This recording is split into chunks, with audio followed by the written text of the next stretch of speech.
Thank you very much. It's a pleasure to be here and to start things off. This is the first panel of several, and we will be talking about the safeguarding of public values. I must say it's a pleasure to see so many familiar faces, so I'm delighted to have all of you here. I want to begin just by saying a few words to set the context for the three panelists. The focus really should be on the three panelists rather than on me, and I will introduce them presently. But let me just say a few words to focus our attention. It's often said that public office is a public trust, and that, of course, seems right. But we know that corruption is a pervasive problem in many countries, and sometimes so deeply entrenched that it defines the whole character of public life. That makes the safeguarding of public values often a very precarious undertaking, and it is one that requires constant vigilance. This panel, in a word, is about forms of vigilance, the never-ending work of enabling the promise of good governance to be realized. Preserving public values, if I may use a homely metaphor, is like tending a garden. It requires constant attention, planting, cultivating, nurturing, and weeding. The challenge is to bring natural forces under control and have them serve human ends.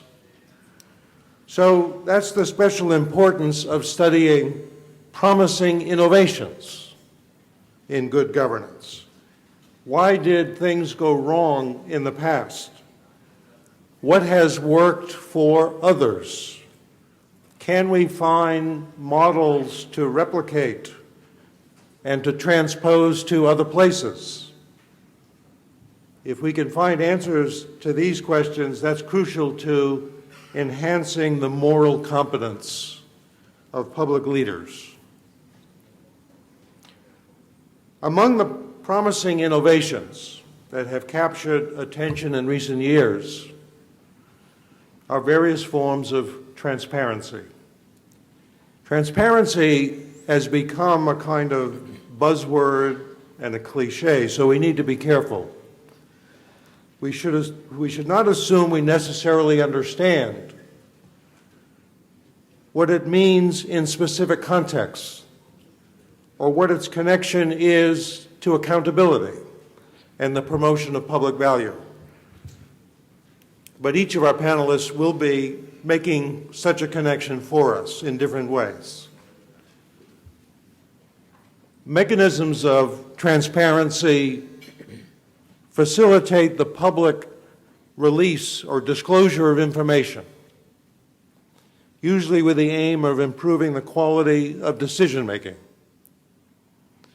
But whether the availability of information in a specific case makes a practical difference depends on whether it reaches the right parties and whether those parties are able to mobilize to act on the information obtained. Transparency works by exposure, and it can shame individuals into good behavior. But what is the public value at stake? There are two common arguments about corruption. One, that it is an impediment to economic growth, and another, that it is an impediment to democracy. It would be comforting if we knew that either of these propositions were always true. Unfortunately, neither claim is entirely persuasive. Some countries have impressive rates of economic growth, even with widespread corruption. And some democratic countries are no less corrupt than some authoritarian governments. So the correlation may be there in some general way, but not always in specific cases. Transparency is also of interest because it illustrates the maxim that institutions can be better than people. Institutions vary in the degree to which they rely on personal integrity and a sense of professionalism. When exposure is the mechanism of accountability, we rely less on personal integrity and a sense of professionalism. What's crucial is facilitating ways of monitoring other people's conduct. So with a system of checks and balances, which transparency can provide, we do not transform human beings, but redesign the environment within which they operate. The idea is that since corruption typically depends on secrecy, if people are in a position to review each other's work, it is more likely that they will promote public value. And that, of course, is what we are interested in. So each of our three panelists are going to speak to that connection in very different ways, as you will see. They will each have between 7 and 10 minutes to do a little presentation. We will then have a question and answer, and then there will be the discussions at each table, and we will circulate among the tables to help with the discussion. So let me first introduce Stephanie Hirsch, who is the director of SomerStat from Somerville, the town next to Cambridge, for those of you who are from far away. SomerStat is a system of accountability in local agencies that maintains high standards of service while controlling costs. I do want to note that SomerStat is not itself an award winner from the Innovations program, but SomerStat is based on CityStat in the city of Baltimore, which was an award winner in 2004. And in fact, CityStat was based on CompStat in the police department of New York City, which was also an award winner in 1996. So one of the interests we have in SomerStat is not just SomerStat in itself, but this replication of an innovation in a new form. So with that, I turn things over to Stephanie.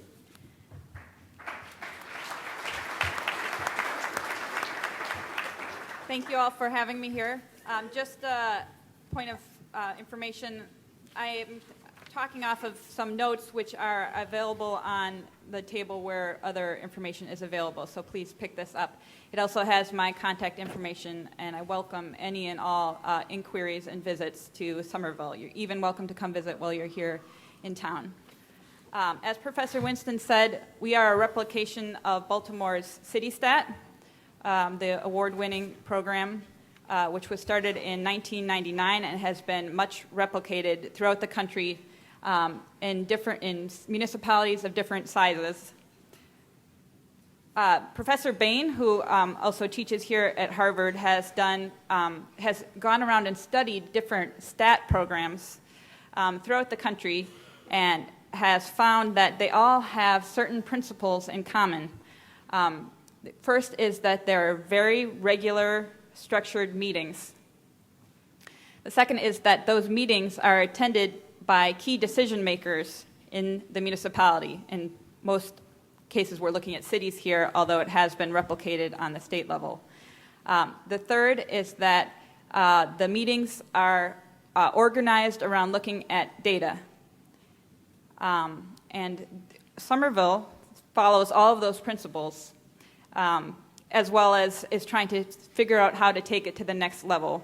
We're a much smaller municipality than Baltimore, and so that gives us some flexibility to figure out what is really the direction of innovation in terms of stat programs. What's the possibility? What's the opportunity? In Somerville, we have 16 departments that are in our SomerStat program. That means that basically every single department in the city participates in very regular SomerStat meetings. For those of you not familiar with United States municipalities, it includes services like street cleaning, street maintenance, recreation, programs for youth, programs for seniors, police services, fire services, libraries. The schools are separate. So it's a real wide breadth of operational topics covered in SomerStat meetings. Also in Somerville, all of our key decision makers attend the SomerStat meetings. That means our mayor attends about 80% of the SomerStat meetings. Our lawyers attend, our finance director attends, our personnel director attends, and our information technology director attends. So you have all the key decision makers in the city around one table on a very regular basis to look at the operations of each department. So to tell you a little bit more about the STAT model, a number of people have told me as they learn about SomerStat, this is similar to what I do, I just call them staff meetings. And so I thought for a minute about what is really the difference between a SomerStat meeting or a STAT meeting and a staff meeting. And the first difference is that it's extremely structured. So we've had, I estimate, about 600 meetings since we started in 2004. And for every single meeting, we have sent out the materials by midnight of the day before the meeting, because that's one of our rules. So we have all these kind of made-up protocol rules about SomerStat. You have to stand at the podium. You have to wear a suit, sports jacket, and a tie. You have to come on time. You have to end on time. You can't cancel the meeting. And we religiously follow these rules. They're made up, but we pretend like they're not made up, that they're set in stone. The second is that the agenda is controlled by the central stat team. In another staff meeting, a department head might come and say, here are my issues. In the SomerStat meeting, it's a negotiation between the SomerStat team and the department head as to what will be covered. So if a project is not working, it's going to be on the SomerStat meeting every single meeting until it gets fixed, even if that department head doesn't want that on the agenda. All of the data, this is kind of a key piece in Somerville, is that all the data every department uses is available to us to look at. And this is really the auditing piece of it and the transparency piece of it. There's probably 50 different data sets that we have access to on our computers that we can understand the operations of each department. By us very regularly looking at that data, we find opportunities, we find problems, and those are what shape the agenda for each SomerStat meeting. Two final pieces. One is that we have each meeting results in tasks or next steps. And we in SomerStat maintain a master database of tasks for everybody in the city. Nobody can close a task unless we close it. They can beg, but they can't close it. In fact, people sometimes say, I don't want to talk because SomerStat is in the room, and whatever I suggest will go on the task list, and then I can't get it off. So this is an important piece of the SomerStat. So I want to go on to what I think is the next step in stat models. And I'm happy to talk more about what is a stat model to any of you at any point. Please, again, contact me. I believe that there's a real transformation in organizations in the United States and no doubt in the world, which is that there's an explosion of data available.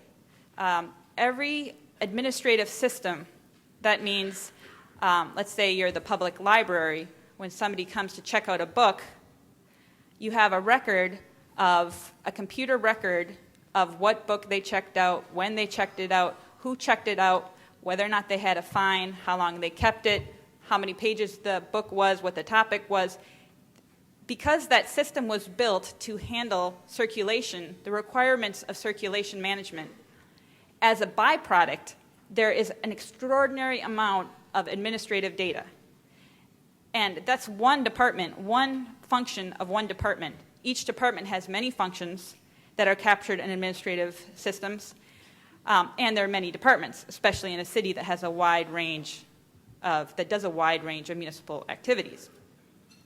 I don't think many organizations in the government, in the private sector, are using more than 2% of all the data that is generated by these systems. Additionally, it's easier to build new systems to collect data. So probably many of you use a service like SurveyMonkey, an online service, if you're in a place where there's a lot of web access. Within half an hour, you can create a survey. Within 24 hours, you can have people fill it out. And suddenly, lo and behold, you have a data set that takes 2 weeks to analyze. And likewise, there's GPS devices, for example. You can put them in a vehicle, and now you know at any given moment where a city vehicle is. What are you going to do with that data? And so to me, this is the opportunity, as well as the question and the problem, is what are we going to do as government organizations, it's also a question for private sector organizations, what are we going to do with all this data that's tremendously instructive about our operations? And in Somerville, it's easier to work on than in bigger cities because we have less data. And I just want to share an example. In Somerville, we have a very detailed accounting of every parking ticket that's written, and I hope none of you get one while you're in town. So in any year, there's 220,000 parking tickets written. That includes where the ticket was written, who wrote it, who it was written to, what kind of car that person drove, where it was parked, what was the violation, what was the fine. And with that information, you can answer lots of questions. Like which neighborhoods get the most tickets, for example? Which parking control officers write the most tickets? However, you could also link it to 30 different other databases. You could link it to our 311 call center database. And I want to know, are neighborhoods where there's more enforcement occurring, did they have fewer 311 complaints about illegally parked cars? That's a great question. We have the information to answer it. We don't have the time to link those databases. There's many, you could spend a whole doctoral research, I believe, working on linking that database to other databases.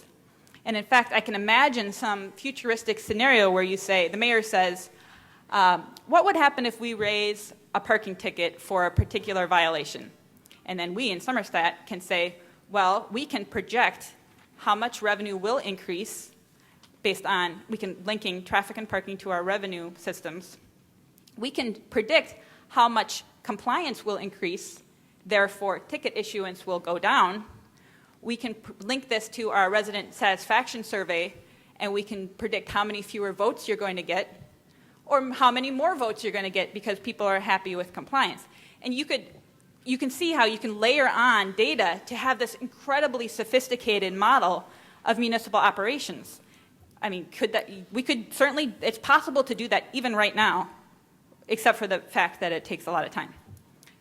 So just to wrap up, Baltimore spends 0.016% of its budget on CityStat. Somerville spends 0.12%. So basically we spend 7 times more than Baltimore did because we're actually getting into the raw data. Baltimore did not do as much in terms of data mining kind of work, and it costs a lot less to do in Baltimore. So you can decide, the question is, how much does it make sense to spend on this? We could probably spend 6 times what we spend and not have it even scratch the surface. Some people say that data warehouse, like reporting packages, are the solution. They're only just a piece of it because you still have to have humans to figure out how to link the data and what questions to ask, et cetera. So this is the question I pose to all of you. I know you're in different contexts, but I believe probably even in developing countries, you might have an opportunity to create systems from scratch, and then there'll be much better systems. So you might end up even having better data when you are able to create information systems. Once again, please come visit us. We love to have visitors, and we learn a lot from everybody who visits us. Thank you, Stephanie.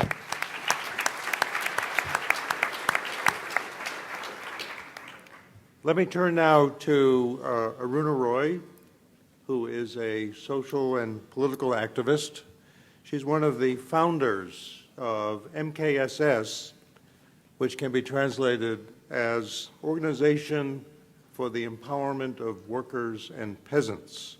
MKSS is a grassroots people's organization devoted to participatory democratic struggle. Aruna Roy is also one of the founders of the movement for the right to information in India, which has been credited with getting right to information laws passed in several states, including the Rajasthan Right to Information Act in the year 2000 and the National Right to Information Act in 2005. Aruna.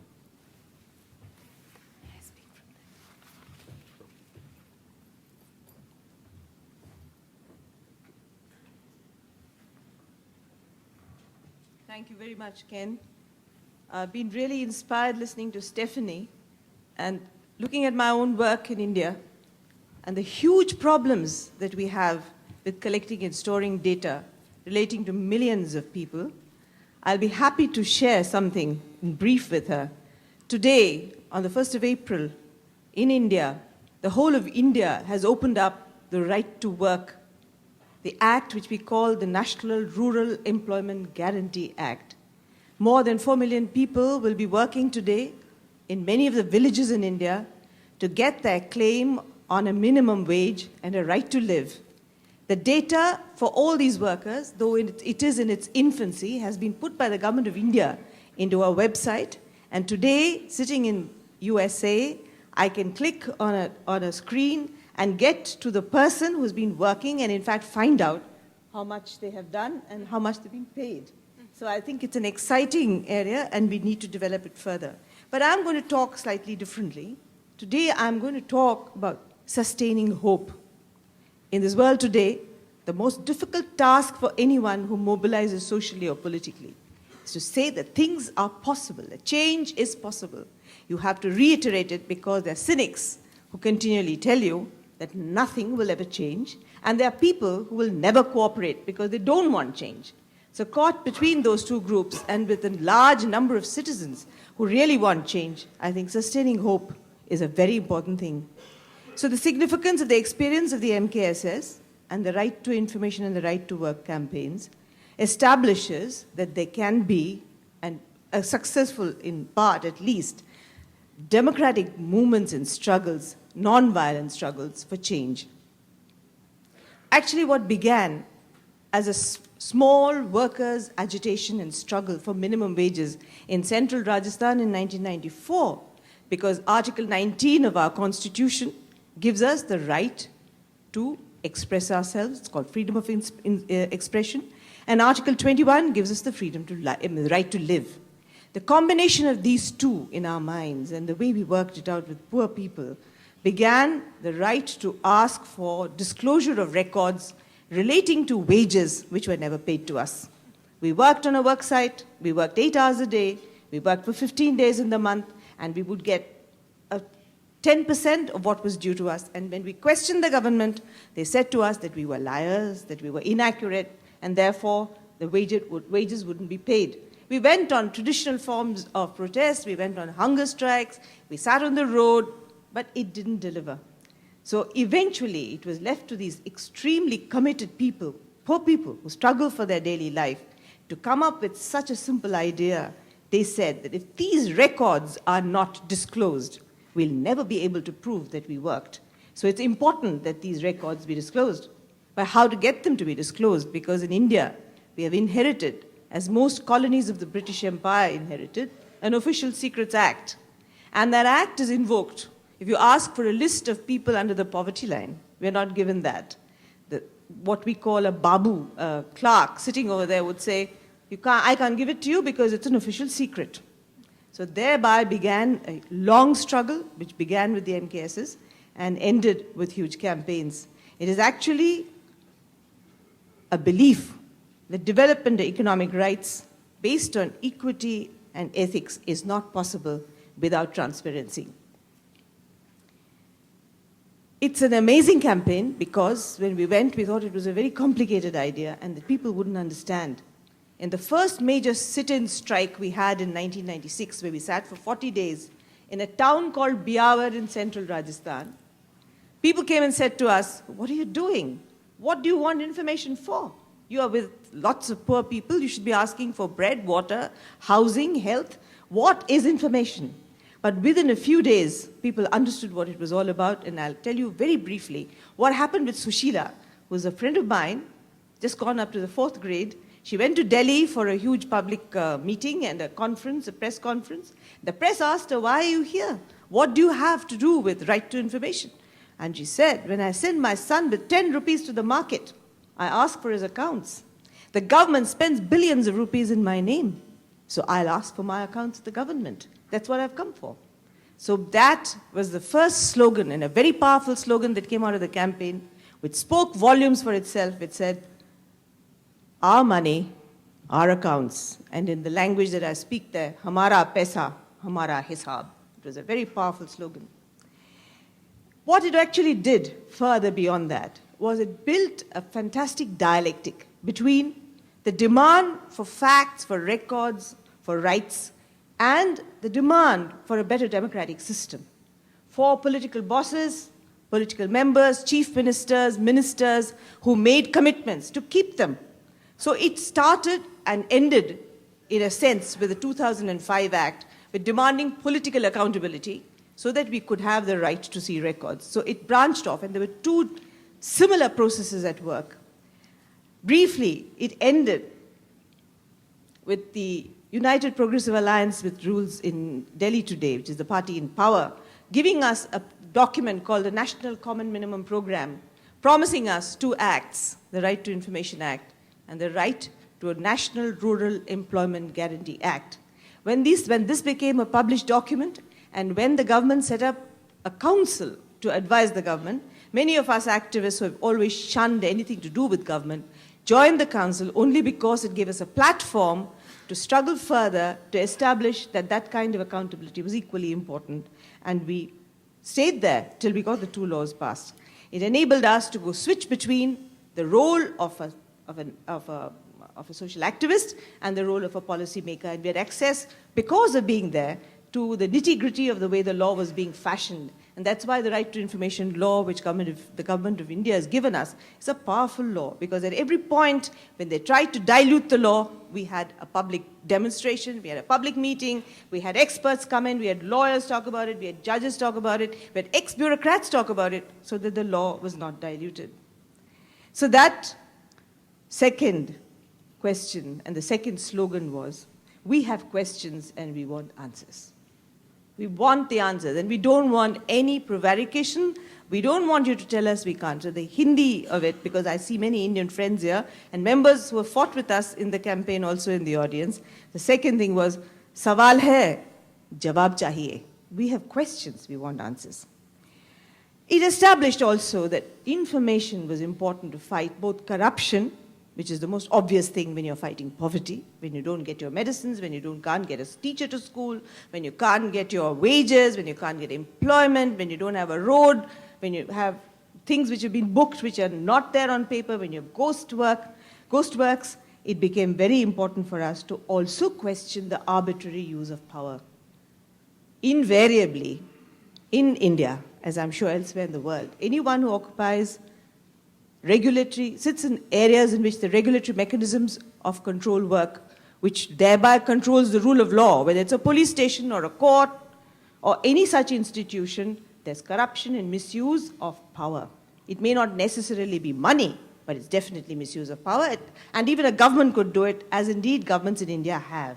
So it meant establishing that arbitrary use of power also had to be checked, and without information, you couldn't get government to hear it. And in fact, one of the success stories of the campaign has been that in Delhi, we managed to stop a privatization of water because we accessed 4,000 pages of records from the Delhi government, including papers of the World Bank.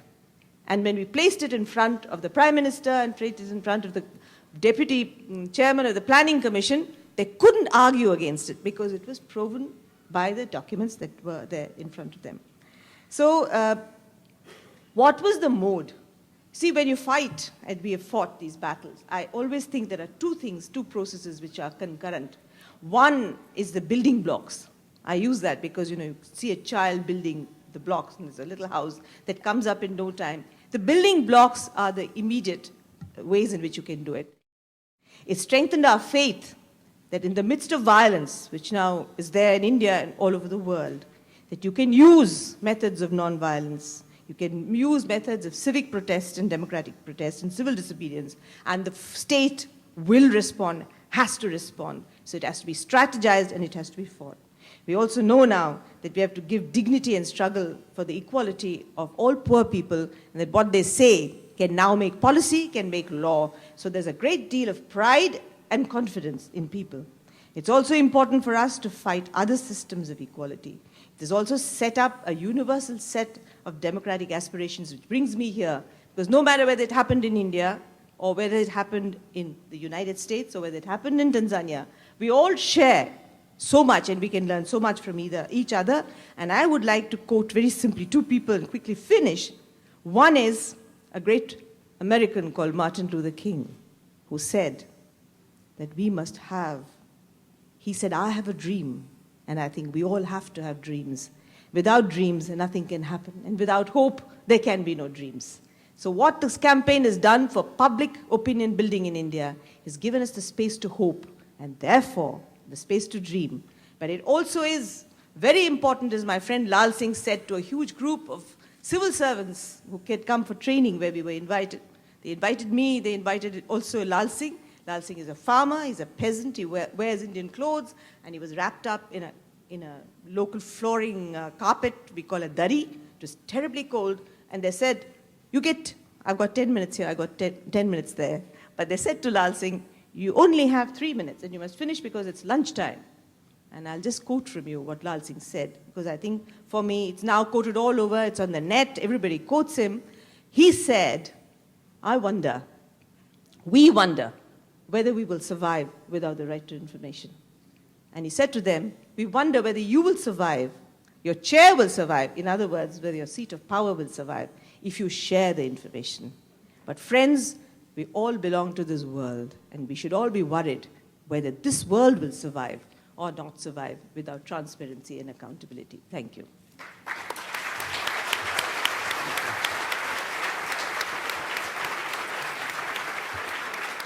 Thank you, Aruna. You will have seen that we've moved from collection of data to agitations involving sit-ins, hunger strikes, and other forms of protest. When we turn to Frederick Samai, we're going to encounter even more drastic actions to fight against corruption. Fred Samai is the former Prime Minister of Tanzania, served from 1995 to 2005. I should say that I have a personal connection with Fred because he was a Mason Fellow at the Kennedy School last year, and he was a student in the course that I and my colleague John Thomas gave on working across boundaries. It's a delight to have Fred back and to talk further about the work that he did as Prime Minister in fighting corruption. Thank you, Ken. Good morning, everybody. Before I start my presentation, I want to give you a bit of background. Tanzania is a multi-party democracy country. It has a decentralized system of governance. It has actually a very strong local government system and then the central government. It has a presidential, I think we have a presidential and presidential mixed with parliamentary system, something like what you have in the United States and what you have in Britain mixed together. The third phase government, to which I was the Prime Minister, started or went into office at the end of 1995. Of course, we have an executive president system, and then the Prime Minister is sort of in charge of the whole government, and in charge of government business in parliament and so on. So this is, I thought, an important background before I start telling you the story that I want to tell. The government also decided that we have to revamp the economy, and we were going through a lot of reform programs. We literally went into reforms in every sector, and the country was sort of coming up, in economic growth and so on. But then we have this City Council of Dar es Salaam, and Dar es Salaam is the biggest city. It is the entry point of almost everybody into the country. That's where the big harbor is, and that's where the international airport is. So everybody coming really to Tanzania would go through Dar es Salaam almost. And most of the investors, most of the tourists, and whoever visited the country would notice the state of Dar es Salaam at that time, and it was really in bad shape. The councillors had been elected just a year before. So these ones have not stayed very long in power. But unfortunately, a lot of them were the councillors who have always been in power. They have always found their way back, even when things are not working in the council, because of a lot of corruptive practices during elections. And they tend to make a lot of money when in office so that they can always come back during elections and so on. And I thought there was no way we could go on with this council for another 4 or 5 years while we are really working hard to revamp the economy, and a lot of people are visiting our country and so on. So I gave them an ultimatum that they have to change. I gave them 6 months actually, and before that, a lot of steps had been taken, but nothing had really changed. And in fact, the situation was deteriorating quite fast. So I went to the president and told him, all options have failed, the city council must go. And that was also a big shock to the president himself. And he said, how can you do this? I said, the law allows me to do that. Fortunately, I was also the Minister for Local Government. It was under the Prime Minister's office. So legally the minister is me. And the law, the act that established the councils allows the minister responsible, if he is satisfied that the authority is not performing, to dissolve it and put something else in its place. So I wrote a cabinet paper, and the president finally accepted and said, okay, you can go ahead. And this has to be done, in a very secretive manner, in the shortest time possible, because if it leaks, and because this is a powerful city council, things would have been bad. Actually, when we had decided and everything legally had been put in place, during that morning, I was going to announce the government order to dissolve the council at around midday. And just about 2 hours before, the president called me and said, hey, Prime Minister, I think you cannot go on with that order. I said, why? He said, because I have some party leaders and council elders who are here, and they are really pressurizing me. They have heard that something like this is going to happen, and they wouldn't want this to happen because of 1, 2, 3, 4, 5. And then I said, Mr. President, there is hardly enough time to reverse the process. Let me proceed. And actually, I told him, I am sure things will work out. But if they don't, then I will resign my position as Prime Minister. And if I don't, you sack me, and then you'll be safe. And then he said, okay, if you are that strong, proceed. And then I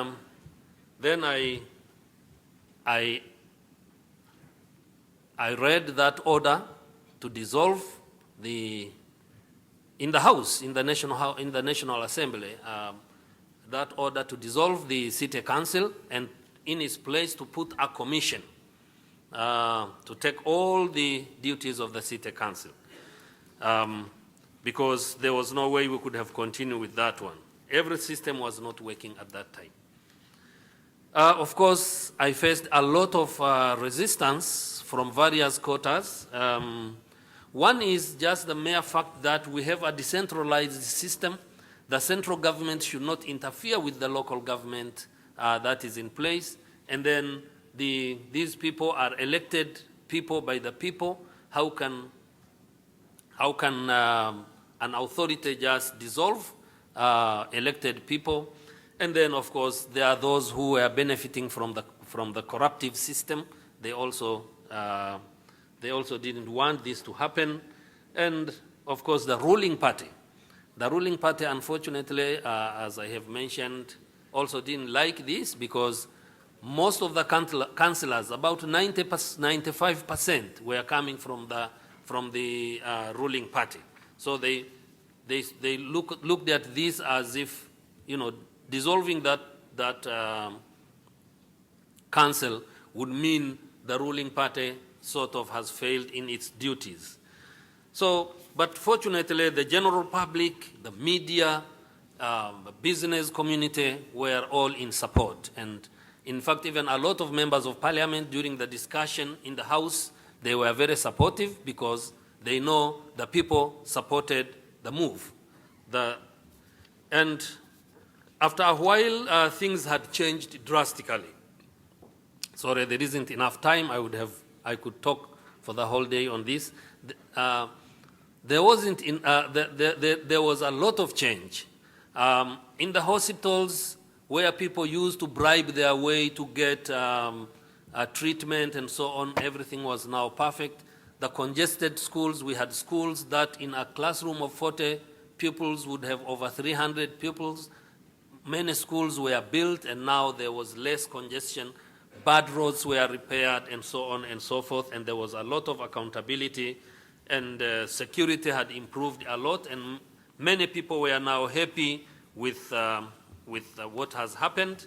And actually, the City Council, the Commission had prepared the city to go into democratic system again, and had formed the 3 municipalities and a greater City Council.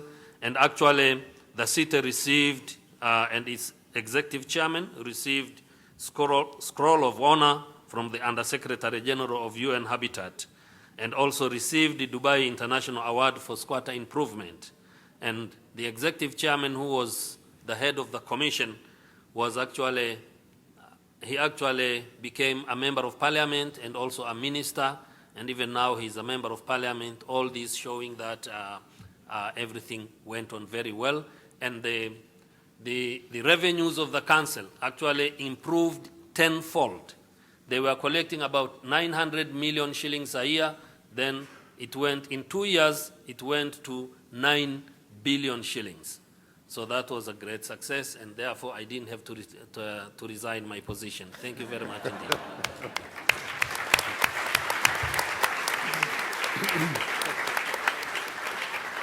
Thank you, Fred. We now have an opportunity to take some questions from the floor. So let me just remind you that you want to be sure to get a microphone. So indicate that you'd like to speak, and there are people with microphones who will come up to you. And feel free to address your questions to any of the panelists. Yes. Could we have a microphone here?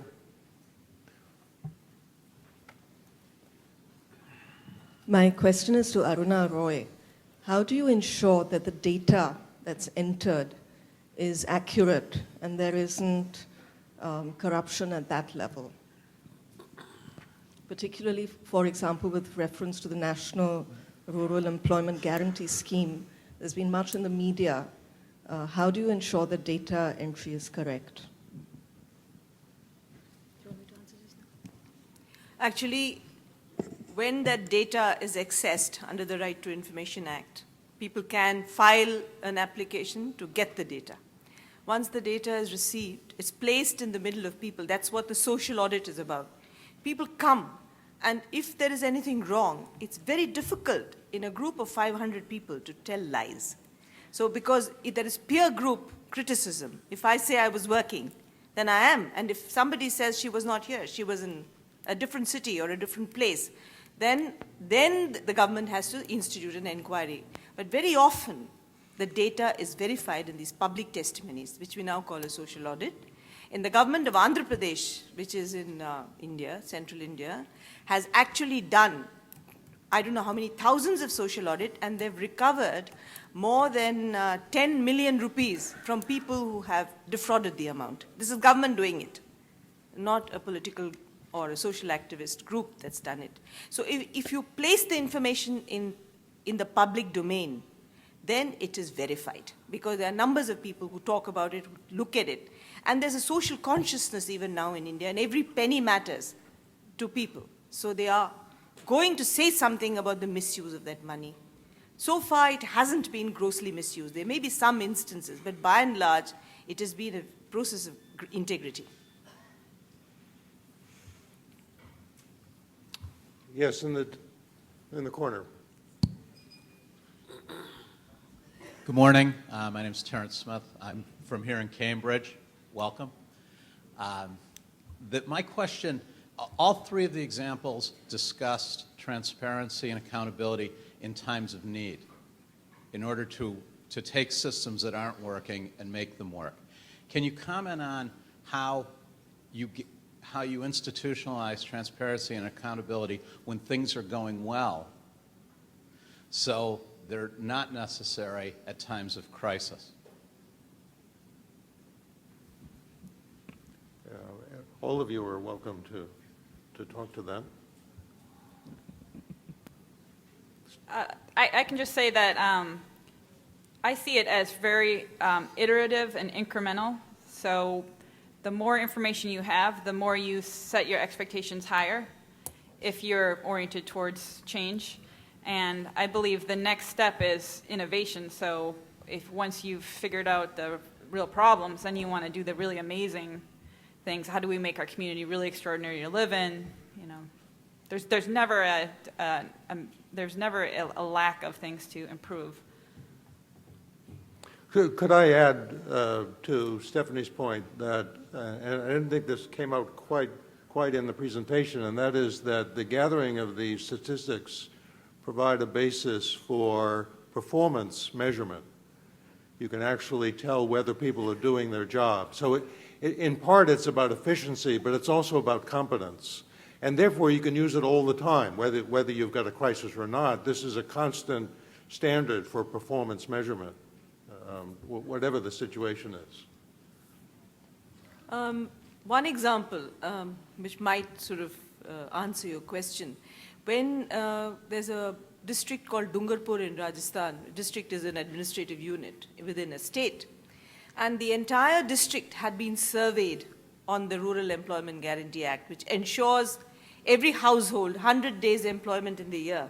So there are millions of workers actually. And after a team had gone into and seen all the work sites, they came back that if you do on-work monitoring, then you find very small percentage of corruption. It was only 2%, which is negligible in India. But when the meeting occurred, people did come from all over the district, and the issues, instead of being corruption, became policy. So the senior officials from Delhi who had come to sit in that meeting actually heard people's opinions on how to manage, also on what kind of policy was being unrealistic policy, which could not be implemented. The entire discussion for about 2 hours was fantastic. So I perceive that once corruption and this crisis is tided over, we will really address the serious issues of governance. Fred, would you like to add? Or? Well, I would just want to say, if there is transparency and accountability, then whatever bad act that can be practiced will obviously surface, and corrective measures will be put in place, if I understood his question properly. So we have a problem when one or both of these are lacking, but when both of these are there, then the problem is quite minimal. Yeah. From this side of the room, yes. In the middle. Sí. Yo soy de República Dominicana. Allí tenemos también una ley de derecho a la información pública. Pero también, como existe esa ley de derecho a la información pública, también hay acciones del gran Estado que están tipificados como secreto de Estado. Entonces, muchas veces esos secretos de Estado suponen grandes inversiones. A mí me interesaría saber el costo de esos grandes secretos de Estado. Entonces, ¿cómo acceder a esa información que el gran Estado muchas veces se resiste a dar?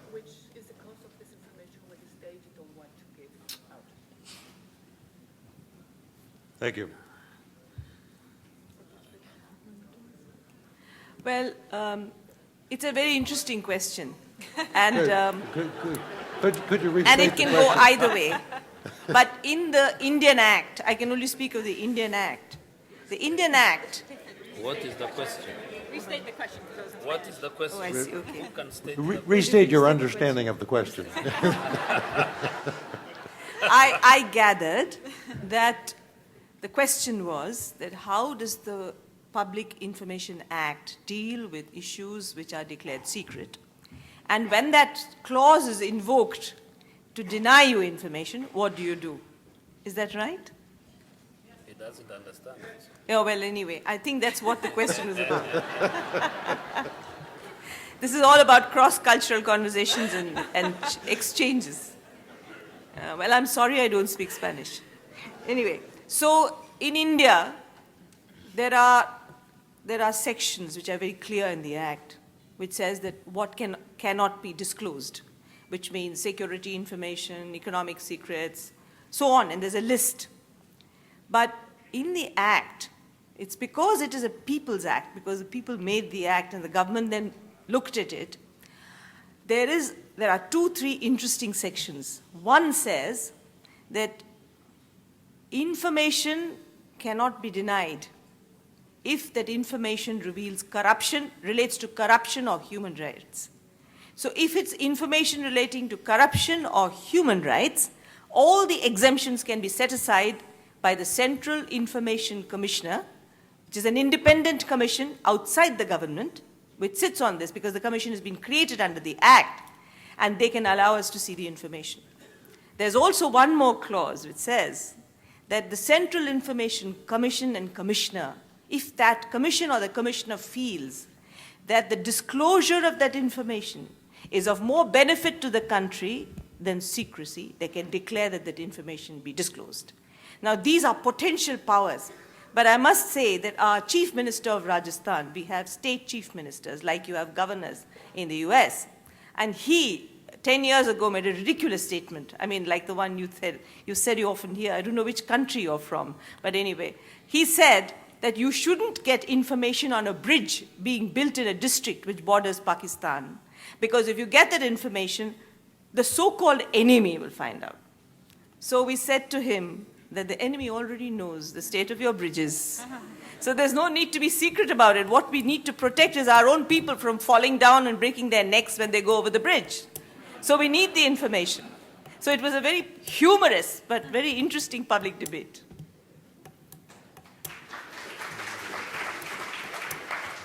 Stephanie, did you want to respond to that? No. Okay. I think we have time for one more question. So here in the front. My name is Anwar Shah, and I have 2 comments. One comment is, I think the examples you gave of transparency is certainly very illuminating, and information is empowering. But we also know that information revolution has resulted in explosion of information, and it's very difficult for citizens to decipher that information. And as a result, having huge explosion of information means almost no transparency at all. But my more fundamental point is that transparency without having accountability, it can even create greater difficulties. And here, in most countries that I know of, the transparency is not followed by legal empowerment of citizens to hold the government to account.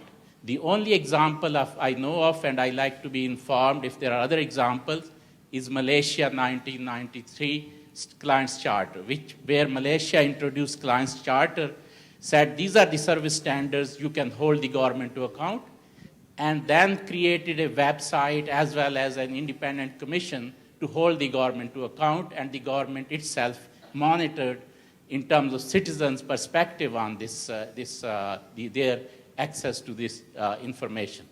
So that is the part to me is extremely important. Coming back to my second part, your example, in the United States, we have, you gave an extreme example of an action by a central government, and I can give you many millions of examples of central government actions disbanding local government when they were actually functioning very properly. But in the United States, there's a formal process of, say, for example, to give you the example of Ohio, state of Ohio. State of Ohio has a fiscal watch program under which it monitors the local government performance on a certain key indicators.